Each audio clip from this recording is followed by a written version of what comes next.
பேச போகிறோம். யாரை பற்றி பேச போகிறோம் அப்படின்னு சொல்லி கேட்டோம் அப்படின்னா, அமெரிக்கா இருக்கு இல்லையா, அமெரிக்கா இறக்குமதி வரியை வந்துட்டு கிட்டத்தட்ட 50% இந்தியா மேலே அதிகப்படுத்தி விதிச்சிருக்கிறதுனால இந்த சைடு சுற்று வட்டாரங்கள் அப்படின்னு சொல்லக்கூடிய திருப்பூர் இருக்கு இல்லையா, நான் வந்துட்டு திருப்பூரில் இருக்கிறதுனால சொல்கிறேன், திருப்பூர், கோயம்புத்தூர், அதை தாண்டி கரூர், ஈரோடு அப்படின்னு சொல்லிட்டு ஜவுளி சந்தைகள், அதை தாண்டி பின்னலாடை உற்பத்திகள் இருக்கு இல்லையா, அந்த மாதிரி ஆடை உற்பத்தியை மையமாக வச்சு தொழில் சார்ந்த பொருளாதாரம் சார்ந்த இப்படி இயங்கிக்கிட்டு இருக்கக்கூடிய மாவட்டங்கள் ரொம்ப பெரிய கேள்விக்குறிக்கு உள்ளாயிருக்கு அப்படின்னே சொல்லலாம்.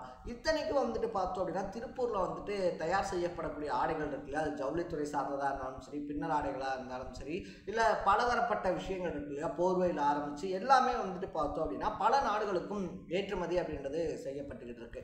இப்போ எக்ஸாம்பிளுக்கு வந்துட்டு இந்தியா ஒரு 50% ஏற்றுமதி அப்படின்றது உலக நாடுகளுக்கு பண்ணுச்சு அப்படின்னா அதில் 25% தனியாக பார்த்தோம் அப்படின்னா அமெரிக்காவுக்கு மட்டுமே பண்ணிக்கிட்டு இருக்காங்க அப்படின்னு சொல்லலாம். ஸோ இப்படி இருக்கும்போது வந்துட்டு பார்த்தோம் அப்படின்னா அமெரிக்காவை நம்பியே, அமெரிக்காவிலேருந்து வரக்கூடிய ஆர்டர்ஸ் இருக்கு இல்லையா, அதை நம்பியே வந்துட்டு பார்த்தோம்னா அதிநவீன சாதனங்கள் இருக்கு இல்லையா, சாதனங்கள்ல ஆரம்பித்து அந்த கட்டமைப்பு வரைக்கும் ஒவ்வொரு கம்பெனிஸுமே பண்ணி வச்சிருக்கக்கூடிய சுச்சுவேஷனில் திடுதிப்புன 50% வரி அப்படின்றது இந்திய ஏற்றுமதியாளர்களை அதிர்ச்சியினுடைய உச்சத்துக்கு கொண்டு போயிருக்கு அப்படின்னே சொல்லலாம். ஸோ இதை பற்றி அவங்க சொல்லும் போது என்ன சொல்லியிருக்காங்க அப்படின்னு சொல்லி பார்த்தோம்னா, இது ஒரு நீண்ட கால வரியாக வந்துட்டு இருக்காது அப்படின்னு சொல்லி நினைக்கிறோம். அப்படி இன்கேஸ் இது நீண்ட கால வரியாக இருந்துச்சு அப்படின்னா நம்ம அமெரிக்காவை வந்துட்டு வேற மாற்று சந்தையை நோக்கி தான் போகணும். ஒன்றியம் இருக்கு இல்லையா, ஐரோப்பா ஒன்றியம், ஐரோப்பா யூனியன்லாம் இருக்கு இல்லையா, அந்த மாதிரி வந்துட்டு நம்ம தேடி போக வேண்டிய ஒரு சுச்சுவேஷன் அப்படின்றதுக்கு நம்ம தள்ளப்படுவோம். ஸோ அதுவுமே வந்துட்டு உடனடியாக கிடைச்சிருமா, அந்த சந்தையில் போயிட்டு உடனடியாக நம்ம அமெரிக்காவில் இப்போ பண்ணிக்கிட்டு இருக்க மாதிரி வர்த்தகம் அப்படின்றத பண்ணி ப்ராஃபிட் எடுத்துட முடியுமா அப்படின்னு சொல்லி கேட்டோம்னா அதுக்கான வாய்ப்புகளும் ரொம்ப ரொம்ப கம்மி தான். அங்கே போயிட்டு மாற்று சந்தையில் ஸ்டேபிள் ஆகிறதுக்கே ஒரு 2 வருஷங்கள் அப்படின்றது ஆகிடும். எப்படி பார்த்தாலும் இந்த ஏற்றுமதியாளர்களுடைய நிலைமை அப்படின்றது ரொம்ப கடுமையாக போயிடும் அப்படின்னு சொல்லிக்கிட்டு இருக்காங்க. ஸோ ஃபர்ஸ்ட் ஆஃப் ஆல் இந்த 50% வரி விதிப்பு அப்படின்றது இந்தியா மேலான சுமையாக வந்துட்டு கருதப்பட்ட சுச்சுவேஷனில் தமிழ்நாட்டையும் அது எந்த அளவுக்கு பாதிக்க போகுது, அதை தாண்டி அதுக்கு பின்னாடி இருக்கக்கூடிய அரசியல் என்ன அப்படின்ற மாதிரி பல விஷயங்களை தான் இந்த வீடியோவில் நம்ம பேச போகிறோம். அதுக்கு முன்னாடி நம்ம சேனலுக்கு நீங்கள் புதுசாக வந்திருந்தீங்க அப்படின்னா இதே மாதிரி அப்பப்போ அப்டேட்டாக போயிட்டு இருக்கக்கூடிய விஷயங்கள், அது கரண்ட் அஃபேர்ஸாக இருந்தாலும் சரி, பாலிடிக்ஸாக இருந்தாலும் சரி, ஸ்போர்ட்ஸாக இருந்தாலும் சரி, அப்பப்போ அப்டேட்டாக போயிட்டு இருக்கக்கூடிய விஷயங்கள் இருக்கு இல்லையா, அதை நீங்கள் தொடர்ந்து தெரிஞ்சுக்கணும் அப்படின்னு ஆசைப்பட்டீங்கன்னா மறக்காம சேனலை ஃபாலோ பண்ணி சப்ஸ்கிரைப் பண்ணிக்கோங்க. ஸோ ஃபர்ஸ்ட் ஆஃப் ஆல் வந்துட்டு பார்த்தோம் அப்படின்னா இந்த 50% வரி அப்படின்றது விதிச்சோடனே வந்துட்டு எல்லாருமே இந்தியா சார்பில் வந்துட்டு எதிர்ப்பு அப்படின்றத தான் தெரிவிச்சிருந்தாங்க. ஏன்னா அமெரிக்காவுடைய எதிரி நாடு அப்படின்னு சொல்லக்கூடிய சீனா இருக்கு இல்லையா, சீனாவுக்கு 30%, ஆனால் இந்தியாவுக்கு 50% அப்படின்றது எந்த விதத்தில் நியாயம் அப்படின்றது தான் முதல் கேள்வியாக வைக்கப்பட்டிருந்துச்சு. அது மட்டும் இல்லாமல் பார்த்தோம் அப்படின்னா அமெரிக்காவை பொறுத்த வரைக்குமே இந்தியாவிலேருந்து ஏற்றுமதி ஆகக்கூடிய பொருட்கள் இருக்கு இல்லையா, அது வந்துட்டு மருத்துவமாக இருந்தாலும் சரி, ஜவுளித்துறையாக இருந்தாலும் சரி, பிற துறைகளாக இருந்தாலும் சரி, அதில் இந்தியாவுடைய பங்கு அப்படின்றது மிக முக்கியமான பங்காக இருக்குது. அதே நேரத்தில் இந்தியாவுடைய வருவாயே வந்துட்டு பார்த்தோம் அப்படின்னா இந்த ஏற்றுமதியின் மூலயமா பல ஆயிரக்கணக்கான கோடி ரூபா அப்படின்றது டிரான்ஸ்போர்ட் ஆகிக்கிட்டு இருக்கு.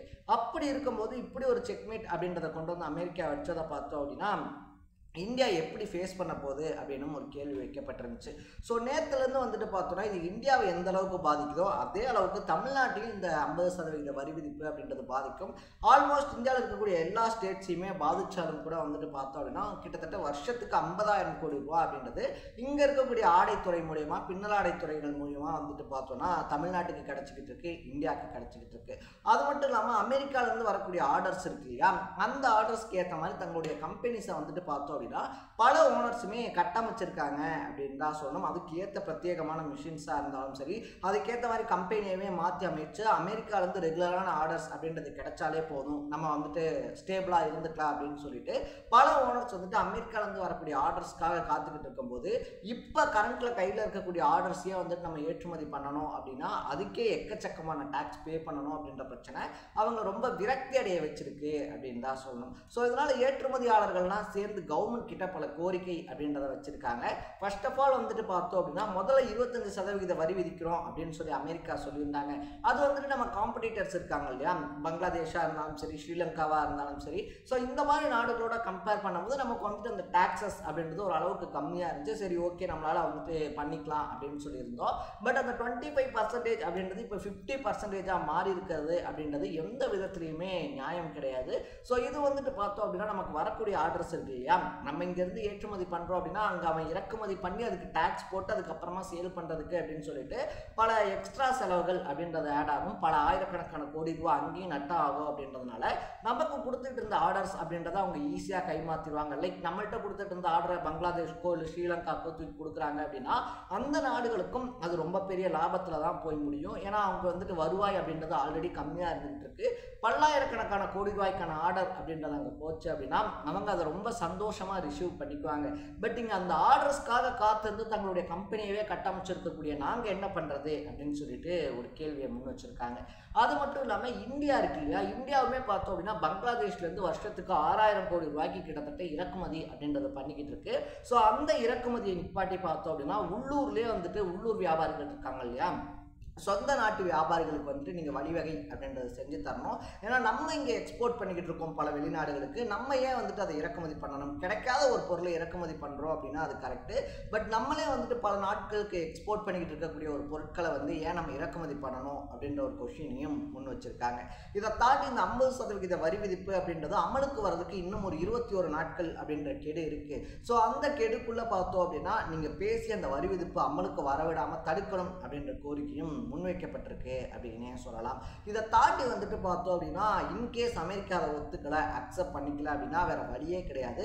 அமெரிக்காவை விட்டுட்டு ஐரோப்பிய ஒன்றியத்துக்கிட்டையும் பிரிட்டன் கிட்டையும் ஆர்டர்ஸை எடுக்க வேண்டிய சுச்சுவேஷனுக்கு நம்ம தள்ளப்படுவோம் அப்படின்னே சொல்லலாம். பட் இங்கே கொடுக்கக்கூடிய அதே அமௌண்ட்டு அந்த ஆர்டருக்கான அமௌண்ட் அங்கே கிடைக்குமான்னு சொல்லி கேட்டோம்னா அதுவும் ஒரு கேள்விக்குறிதான். ஏன்னா இங்கே ஆல்ரெடி வந்துட்டு பார்த்தோம் அப்படின்னா நம்ம ஒரு கமிட்மெண்ட்டில் ஒரு அமௌண்ட்டில் ஒர்க்கு அப்படின்றத பண்ணிக்கிட்டு இருக்கோம். பட் நம்ம புதுசாக ஒரு ஆர்டர் எடுக்கும்போது நம்ம எக்ஸ்பெக்ட் பண்ண அளவுக்கு அவங்க தருவாங்களா, அதை தாண்டி ஆல்ரெடி அங்கே ஒரு காம்படிட்டர் இருப்பாங்க, அவங்கள விட கம்மியாக கொடுத்தா தான் நம்ம அந்த சந்தைக்குள்ளேயே நுழைய முடியும் அப்படின்ற மாதிரி பல இடர்பாடுகளில் என்ன பண்ண போகிறோன்னு தெரியாமல் திருப்பூர், ஈரோடு, அதை தாண்டி கோயம்புத்தூர், கரூர் இந்த சுற்று வட்டாரங்களை சேர்ந்த பிஸ்னஸ் பீப்புள்ஸ் புலம்பிக்கிட்டு இருக்காங்க அப்படின்னே சொல்லலாம். ஸோ இந்த விஷயத்தை பற்றி நீங்கள் என்ன நினைக்கிறீங்க? உங்களுடைய பாயிண்ட் ஆஃப் வியூ என்ன? இதுக்கு வேறு ஏதாவது ஒரு மாற்று வழி இருக்குது அப்படின்னா அது உங்களுக்கு தெரிஞ்சிருந்துச்சுன்னா அது என்னன்றதை கமெண்ட்டில் போட்டு இதே மாதிரி அப்பப்போ அப்டேட்டாக போயிட்டு இருக்கக்கூடிய விஷயங்கள், அது கரண்ட் அஃபேர்ஸாக இருந்தாலும் சரி, பாலிடிக்ஸாக இருந்தாலும் சரி, ஸ்போர்ட்ஸாக இருந்தாலும் சரி, அப்பப்போ அப்டேட்டாக போயிட்டு இருக்கிற விஷயங்களை நீங்கள் தொடர்ந்து தெரிஞ்சுக்கணும் அப்படின்னு ஆசைப்பட்டீங்கன்னா மறக்காமல் சேனலை ஃபாலோ அண்ட் சப்ஸ்கிரைப் பண்ணிக்கோங்க. நாளைக்கு இதே மாதிரி இன்னொரு இன்ட்ரெஸ்டிங்கான வீடியோட சந்திக்கலாம். தர பை பை.